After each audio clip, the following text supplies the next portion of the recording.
François Chorix, pourquoi les Français élisent-ils toujours un mauvais président de la République ?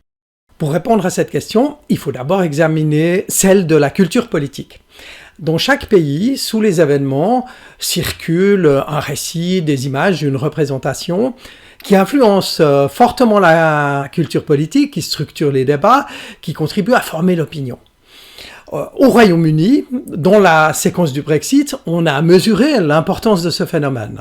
C'est le grand récit de l'Empire britannique triomphant, superpuissant, qui n'a besoin de personne, qui a très fortement conditionné l'opinion publique et conduit au référendum que nous savons.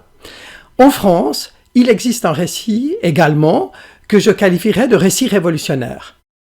Le récit révolutionnaire, c'est l'idéalisation du moment magique où le peuple sur la barricade prend le pouvoir, renverse le roi, abolit les privilèges, instaure l'égalité. Dans sa dimension historique, c'est un récit magnifique, puissant, dynamique, constructif, enthousiasmant.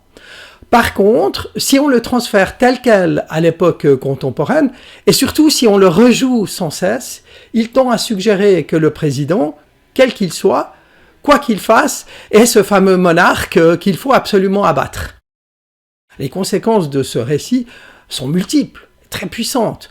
Il influence fortement la perception de l'État, il focalise le débat public sur la personne du président, et il tend à figer la démocratie dans un affrontement permanent entre le pouvoir et les citoyens.